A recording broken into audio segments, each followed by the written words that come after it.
imprudentemente fosse ali assassinado por cometer um homicídio sem querer. Então, até aqueles que não faziam parte das tribos de Israel tinham a oportunidade de também, o estrangeiro no caso, de se refugiar nesta cidade para que pudesse ter um julgamento justo, tá certo? E um detalhe, estas cidades de refúgio, elas não recebiam pessoas que cometessem qualquer outro tipo de crime, irmãos, a não ser o homicídio.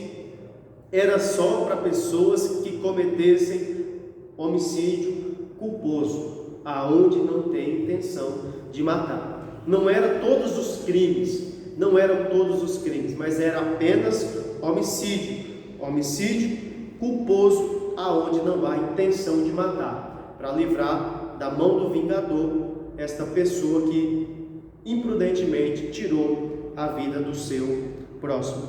O ponto de número 2 da nossa lição vai falar a respeito do alto valor da vida, certo? Vamos falar um pouco mais do vingador do sangue. São coisas que eu já falei anteriormente, mas só para fixar aqui na nossa mente. O vingador do sangue. Quem era o vingador do sangue? Diz assim o verso 5 do capítulo 20 do livro de Josué: se o vingador do sangue o perseguir, não lhe entregarão nas mãos do homicida, porquanto feriu seu próximo sem querer e não aborrecia dantes. Então a lição nos diz: o vingador do sangue era o parente masculino mais próximo que foi morto, do que foi morto, autorizado sobre a lei de Israel a vingar a sua morte, tomando vida por vida. Isso está registrado, irmãos, em Deuteronômio capítulo 19 e verso 21. Segundo, de acordo com os costumes antigos, era um direito ou até uma obrigação do parente mais próximo vingar a morte de seu familiar. Isso está lá em Números 35, 16 ao 21.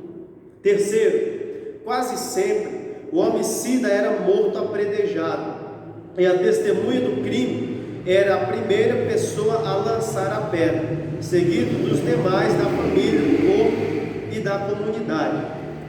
Então, percebam, como eu também já falei anteriormente, se o vingador do sangue matasse uma pessoa que retornou para sua cidade depois da morte do sacerdote, ele seria julgado como assassino pela própria comunidade. Todavia, se voltasse antes da morte do sacerdote e o vingador o matasse, nada aconteceria o vingador. Então, como eu falei anteriormente, tinha este detalhe, irmãos: nem a pessoa que cometeu o homicídio culposo poderia retornar antes da morte do sumo sacerdote, porque se ele retornasse da cidade de refúgio para a sua cidade antes do sacerdote morrer, e se o vingador do sangue o matasse, o vingador do sangue estava no direito dele. Porém, se ele esperasse a morte do sumo sacerdote e voltasse o vingador do sangue, mesmo assim o matasse, o vingador do sangue seria condenado pelo crime de homicídio e seria morto também, porque ele não deveria fazer isso, porque a pena já tinha sido cumprida. Falando sobre a morte do sumo sacerdote, diz assim: habitará, pois, na mesma cidade, até que compareça em juízo perante a congregação, até que morra o sumo sacerdote, que for naqueles dias. Então tornará o homicida e voltará à cidade, à sua casa, à cidade de onde fugiu. Então, a penalidade para um criminoso é a restrição para habitar na cidade de refúgio até a morte do sumo sacerdote. Esta era a pena do crime do homicídio culposo, para aquele que procurou refúgio em uma das cidades, era ficar lá, recluso, até a morte do sumo sacerdote. Então, uma coisa interessante nesta passagem, que o criminoso era liberado do seu confinamento da cidade de refúgio somente após a morte do sumo sacerdote, e não por sacrifício de animal, como era o praxe naquele tempo. Então, para que ele voltasse para a sua cidade natal, irmão, somente depois da morte do sumo sacerdote.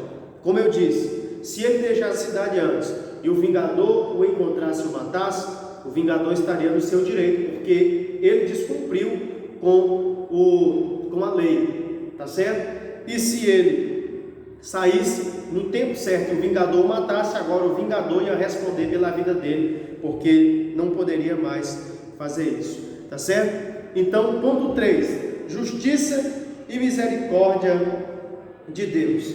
Então, diz assim a nossa lição: esta passagem reflete duas qualidades de Deus. Quais as duas qualidades de Deus, irmãos? Primeiro, a sua justiça em tratar erros e crimes, principalmente derramamento de sangue.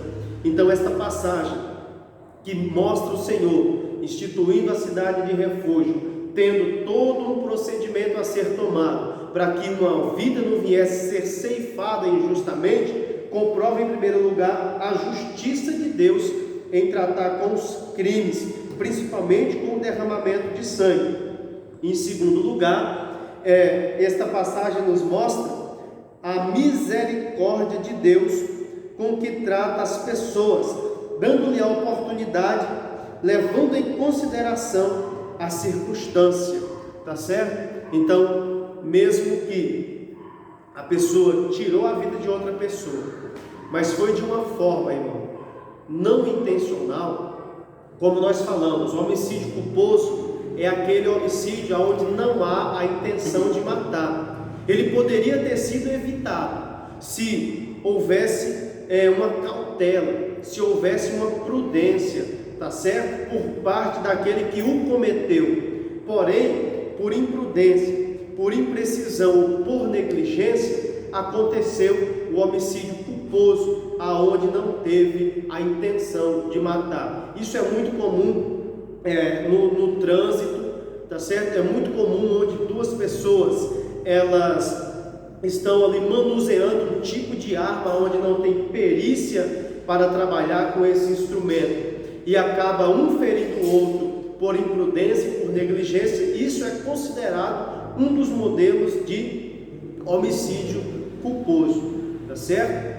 Então isso mostra a justiça de Deus e mostra a misericórdia de Deus, tá certo? Mas uma coisa que Deus, ele não discrimina ninguém. Sendo assim, qualquer pessoa, independente do seu estado social, é responsável por suas atitudes e comportamento em todas as mesmas oportunidades, mesmo sendo estrangeiros, tá certo? Todos tinham a oportunidade de ter o justo julgamento, ainda mesmo os estrangeiros. Então, meus irmãos, para nós caminharmos aqui para o final do nosso vídeo, o tema da nossa lição é cidade de refúgio e cidade dos levitas. Então, por que cidade dos levitas? Porque a Bíblia, no livro de Josué, no capítulo 13 e no verso 14, diz assim: tão somente, isso Josué distribuindo as terras, diz assim: tão somente a tribo de Levi não deu herança. As ofertas queimadas do Senhor, Deus de Israel, são a sua herança, como já lhe tinha dito. Então, todas as tribos, exceto a tribo de Levi, receberam herança sobre a terra. Como eu falei na lição anterior, e José, o segundo filho mais novo de Jacó, recebeu herança dobrada por intermédio dos seus dois filhos, Manassés e Efraim. Porém, os levitas não receberam herança sobre a terra prometida, porque Deus diz que Ele mesmo seria a herança dos levitas. E como que os levitas se sustentavam, como que os levitas viviam, irmãos? dentro destas cidades. Os levitas eram aqueles que eram descendentes de Arão, certo? Dividido por 3 tribos diferentes, 3 clãs diferentes, tá certo? Que eram os Gersonitas, os Coatitas, os Gersonitas e os Meraritas. Eram as 3 clãs que descendiam de Arão, que compunham a tribo de Levi e que receberam ali cidades, não heranças, terras específicas para que aquela tribo habitasse nela, mas receberam cidades no meio das tribos de Israel, para que eles continuassem sendo ali, sendo os instrumentos de Deus, para levarem o povo à adoração, para levarem o povo ao verdadeiro culto, e também para fazerem os sacrifícios pelos filhos de Israel, e também transmitir os oráculos de Deus ao povo. Então percebam, os irmãos, o livro de Josué repetidamente reconhece que os levitas não receberam o território do mesmo modo que as demais tribos. A herança deles seria o Senhor, assim como as ofertas apresentadas na tenda do sacrifício. Os levitas da família de Arão tinham a única ocupação de servir como sacerdote. Os outros seriam auxiliares, responsáveis pelas demais funções de apoio ao culto. Disse também o Senhor a Arão: na sua terra herança nenhuma terás, e no meio deles nenhuma porção terás. Eu sou a tua porção e a tua herança no meio dos filhos de Israel. Isso está lá em Números capítulo 18 e verso 20. Então, irmãos, os levitas eram os ensinadores, eram os intérpretes dos mandamentos e das leis do culto. Eles eram a voz do povo diante de Deus, os que ministravam a bênção e os oráculos também de Deus ao povo. Os levitas eram aqueles que protegiam a arca da aliança. Os levitas eram aqueles que ministravam os sacrifícios. Os levitas eram aqueles que ministravam e cuidavam dos utensílios e dos instrumentos da casa de Deus. Então, como as outras demais tribos, 2 tribos e meio, que aqui deste lado receberam, foi a tribo de Gade, a tribo de Rúben e também a meia tribo de Manassés receberam a herança desse lado, e as demais tribos receberam herança do outro lado do Jordão. Os levitas não tiveram esse mesmo privilégio, mas eles receberam cidades específicas no meio dos seus irmãos, totalizando um total de 48 cidades. Os levitas receberam no meio de toda a região que Israel conquistou e foi ali dada por Deus a eles, porque eles, irmãos, dependiam das ofertas, eles dependiam dos sacrifícios, tá certo? Eles receberam estas cidades e os seus arredores. Isso para quê? Para que eles pudessem criar os animais, os seus próprios animais para o sacrifício e para o seu próprio consumo, e também para colocar os animais que eles recebiam do restante das tribos como ofertas, como dízimos e contribuições para o templo do Senhor, que isso tudo ficava em posse dos levitas, porque eles não tinham herança nem terra para trabalhar, mas eles tinham as suas cidades com os seus arredores para guardarem, para cuidarem daquilo que era trazido como oferta, como contribuição para a obra de Deus. Então, estas são as cidades de refúgio do lado de cá do Jordão: a cidade de Golã, a cidade de Ramote Gileade e a cidade de Bezer. E também do outro lado a cidade de Quedes, a cidade de Siquém e a cidade de Hebron, que antes era chamada de Kiriat Arba. Era chamada de Kiriat Arba. E os levitas receberam as suas 48 cidades dentro dos limites aqui da herança conquistada por Israel, e tudo que Deus fez e prometeu, irmãos, se cumpriu.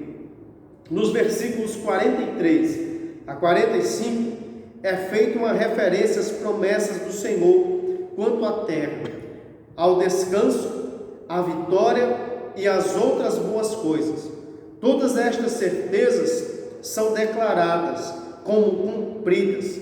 Esta conclusão ficou óbvia depois que a terra foi repartida entre as tribos de Israel. Se os irmãos perceberem, acompanharem comigo, o verso 43 em diante, no livro de Josué, do capítulo 21, diz assim: desta maneira, deu o Senhor a Israel toda a terra que jurara dar a seus pais, e a possuíram e habitaram nela. O Senhor lhes deu repouso em redor, segundo tudo quanto jurara a seus pais, segundo nenhum de todos os seus inimigos resistiu diante deles, e todos eles o Senhor lhes entregou nas mãos. Nenhuma promessa falhou de todas as boas palavras que o Senhor falara à casa de Israel. Tudo se cumpriu. Louvado seja o nome do Senhor. Meus queridos e amados irmãos, então, para nós concluirmos aqui esta lição de hoje, assim como Deus prometeu a Abraão, capítulo 15 de Gênesis, que o povo dele ia ser, a descendência de Abraão ia ser ali escravizada por um tempo, assim como foi no Egito, e depois sairia de lá com mão forte, mão estendida, braço poderoso de Deus os tirando de lá, e Deus os levaria para uma terra que manava leite e mel, que era a terra de Canaã. E aqui há a conclusão que Deus cumpriu as suas promessas. Então, tenha certeza de uma coisa, que se Deus prometeu alguma coisa para a sua vida, assim como cumpriu na vida do povo dele, Ele também vai cumprir na sua vida. Basta somente você crer, acreditar no poder de Deus, na misericórdia de Deus, porque o que Ele prometeu, Ele vai cumprir. O que Deus te prometeu, Ele vai cumprir, porque Ele é fiel. Desde já eu quero aqui agradecer por essa oportunidade, por este momento que o Senhor tem nos dado de aqui estar ministrando mais uma aula da escola dominical para os irmãos, tá certo? Irmãos, compartilhe este vídeo, tá bom? Aqueles que ainda não são inscritos no canal, se inscrevam, tá certo? Divulgue para mais alguém, se você julga justo e deseja abençoar a vida de mais alguém. Compartilhe, divulgue, assista o vídeo, tá bom? Porque eu tenho certeza que vai ser um canal de bênção para as vossas vidas. Desde já eu agradeço a todos em nome de Jesus.